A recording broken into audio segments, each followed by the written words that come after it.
à tous et bienvenue sur ma chaîne Les Aventures Scrap de Claire.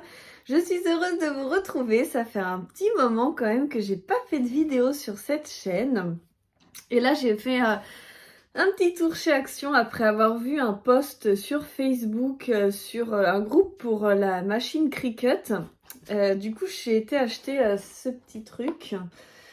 Et je me suis dit, tiens, je vais faire une petite vidéo pour leur en parler de ce projet-là et puis pour vous donner des nouvelles. J'ai reçu plein de messages d'abonnés qui s'inquiétaient pour moi. Franchement, ça m'a beaucoup touchée, je ne m'attendais pas autant.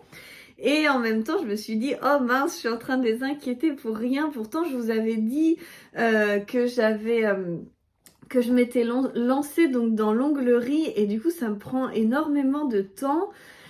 Et donc, j'ai créé ma chaîne Onglerie Cosa et mon Instagram Onglerie Cosa, où là, vous pouvez voir en fait ce que je fais. Voilà, bon, sur ma chaîne, c'est surtout des hauls. Vous voyez où mon budget scrap est parti.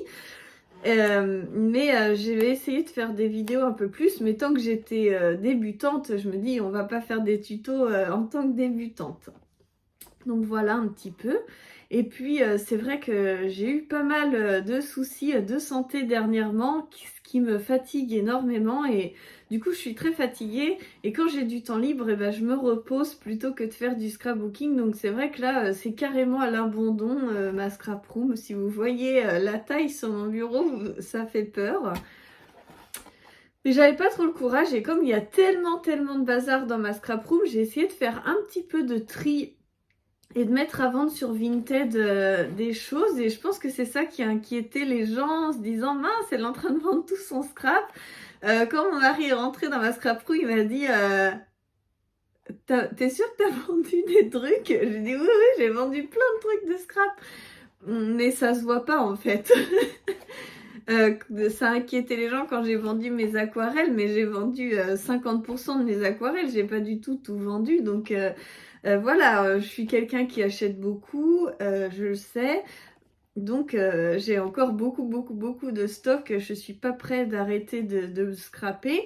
Et là, je vais réessayer quand même de refaire un tri plus approfondi.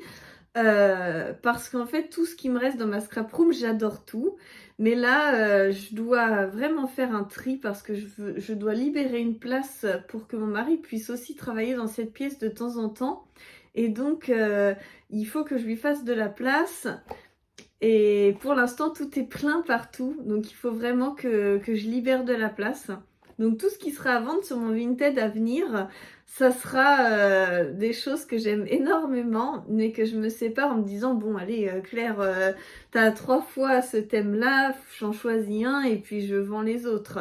Même si j'adore les 3, par exemple. Enfin, voilà, pour vous donner des exemples, donc tout ce que je vais vendre à partir de maintenant, c'est des choses que j'adore vraiment, mais que j'essaye d'être raisonnable et logique. Donc voilà, et puis on peut pas tout faire aussi. J'ai besoin aussi de budget pour faire mes formations en onglerie. Et donc du coup, la vente de mon scrap me permet aussi de me former en onglerie. Donc j'aime bien, j'ai déjà fait 4 formations pour l'instant. Donc ça me plaît énormément. Mais c'est très fatigant. Et puis j'ai mis une annonce sur Facebook dans ma ville. Et en fait, j'ai été très étonnée. J'ai eu énormément de modèles. J'en fais un le matin, un l'après-midi. Et quand je fais de la résine, je mets 3 heures à faire les mains des modèles. Et du coup, ça me prend toutes mes journées. Le mercredi, je suis avec mes enfants. Je prends même un modèle tous les samedis matins, tellement j'ai eu de demandes. Et du coup, le samedi après-midi et le dimanche, je suis avec ma famille aussi, donc j'ai presque jamais le temps. Là, il faut que je fasse attention parce que dans 20 minutes, j'ai un rendez-vous professionnel, donc à 14h, et j'ai commencé ma vidéo à 13h30, donc il faut que je me dépêche. Mais je voulais voilà, faire un petit point avec vous, vous dire que ça va quand même. Et puis, je voulais quand même vous dire pour ma santé, j'ai des gros soucis aux yeux. Et pour ceux qui le savent, qui connaissent la myopie, ma myopie est très fortement descendue dernièrement. Et maintenant, je suis à -7 sur mes lunettes. Et du coup, j'avais des très grosses migraines tous les jours. Et c'était compliqué aussi à gérer. Donc voilà, et puis j'avais quelques petites angoisses parce que j'ai peur de finir aveugle. Voilà, je vous partage un petit peu tout comme ça, vous êtes au courant de tout, ce qui m'inquiète, ce qui m'inquiète pas, que je m'épanouis. N'hésitez pas à me suivre, voilà pour les ongleries. Je vais essayer de faire une vidéo pour dire ce que j'ai apprécié ou pas dans le matériel que j'ai investi. Et puis là en fait j'ai vu donc sur Facebook ce petit truc, donc c'est pour faire les numéros des maisons, mais en fait la personne avait écrit en Cricut avec du vinyle. Par exemple, je voudrais écrire Anglerie Cosa et le mettre à mon portail pour faire ma pancarte de mon institut. Et j'en ai pris un deuxième pour mon mari pour faire au deuxième portail Cosa Plaquiste. Comme ça, on aura nos deux entreprises, chacun un portail. Moi, je prendrai le portail de la maison et lui, il prendra le portail de son entreprise. Et j'ai trouvé que c'était trop sympa l'idée. Dites-moi si vous voulez que je me filme quand je vais le faire, parce que forcément je vais pas le faire ni aujourd'hui, ni peut-être que je le ferai dimanche. Mais donc voilà, n'hésitez pas à me dire tout de suite dans les commentaires si ça vous tente de suivre ce truc-là. Et je voudrais aussi créer des petites pages avec des photos de mes réalisations d'ongles pour pouvoir décorer un petit peu ma nails room. Parce que là, en fait, j'ai ma scrap room et puis juste au-dessus, au niveau d'en dessous, j'ai ma nails room. Donc en fait, je prends quand même 2 pièces entières pour mes loisirs et mes passions. Donc voilà. Et je voudrais faire décorer. Je voudrais faire aussi un grand cadre en acrylique pouring.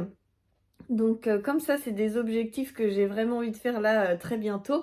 Je pourrais me filmer sur cette chaîne, comme c'est des trucs créatifs, pour pouvoir continuer de vous voir. Ça me manque un petit peu le scrap, mais comme je suis très fatiguée, j'ai pas le courage. J'ai essayé de scraper plusieurs fois et j'ai préparé des petits trucs et puis bah non, je me suis dit qu'il fallait pas que je me force et que j'attende un peu, et toutes les nouvelles collections qui sortaient récemment ne me plaisaient pas. Là, j'ai vu quelques petites planches quand même sur Chou et Flower qui ont l'air pas mal. Mais toutes les autres collections qui sortent, j'ai pas accroché. Donc en fait, du coup, je me suis rien acheté. Et moi, je fonctionne comme ça, par passion, par achat compulsif. Et du coup, quand je m'achète un truc, je suis à fond, j'ai des idées qui fusent, tout ça. Et comme là, je m'achète rien en scrapbooking, en fait, j'ai pas la même pulsion, la même passion. En fait, ma créativité est beaucoup liée aux achats. C'est pareil pour les vernis. Quand je me commande des vernis, j'ai plein d'idées de nail art qui me viennent, des envies de faire des trucs et tout. Et du coup, voilà, je fonctionne comme ça. Et donc, j'ai besoin en fait là de finir tous mes achats dans ma nails room, qui sont pratiquement finis quand même. J'ai pas mal exagéré. Et après, je pourrais récupérer un peu de budget pour le scrap et m'épanouir. Là, je me suis commandé une planche de tampons sur Vinted. Je vais aller la chercher. Et je pense que ça va peut-être me donner envie de faire un album du coup. Donc peut-être qu'on va pouvoir refaire un petit album ensemble si j'arrive à trouver du temps. De toute façon, j'ai essayé de ne pas remettre d'annonces sur Facebook pour essayer de diminuer un peu mes modèles, parce que 2 par jour tous les jours, c'était très très très fatigant pour moi. Donc voilà. Je vais essayer de ralentir un peu et puis de prendre un petit peu de temps aussi pour moi, parce que le scrapbooking, c'est vraiment ma passion. Donc voilà, je pense avoir fait le tour. Si vous avez des questions, n'hésitez pas à me les dire dans les commentaires et j'essaierai de vous y répondre dans une autre vidéo où vous y répondre directement en répondant à votre commentaire. Et voilà, je vous fais plein de gros bisous et j'espère que cette petite vidéo rapide vous aura plu. Et que ça vous aura fait plaisir de me revoir sur cette chaîne. Et puis ne vous inquiétez pas, hein, je reprendrai mon rythme après. Mais là, entre l'école, les modèles, tout ça, en plus je cherche des stages et j'arrive pas à en trouver. Aucun institut d'esthétique ne veut me prendre en stage. Donc c'est très compliqué pour moi en ce moment. Donc j'ai pas vraiment le temps. Mais promis, en tout cas sûr, en septembre, je serai là pour vous à fond. Jusqu'à juin pour passer mon examen, je vais être un peu stressée, je pense. Après, si je le rate, c'est pas grave, je peux le repasser l'année d'après, ou j'ai 3 ans pour essayer de l'avoir en restant avec l'école sans repayer. Donc voilà, ça me stresse pas trop quand même. Je me dis que si c'est pas là au mois de juin, ça sera l'année prochaine. Parce que là, j'aurais eu que 6 mois de cours, donc je m'étais lancé un challenge assez compliqué quand même, j'en ai conscience. Donc voilà, déjà que je suis pas hyper à l'aise avec l'école, et en plus, je me lance un challenge très court. Bon, voilà. Donc voilà, je vous fais plein de gros bisous. J'ai pas trop envie de vous quitter en fait, finalement, ça faisait tellement longtemps que j'avais pas parlé comme ça. Finalement, ça me manque un peu. Ben, je vous fais plein de gros bisous et à très bientôt pour la suite de mes aventures.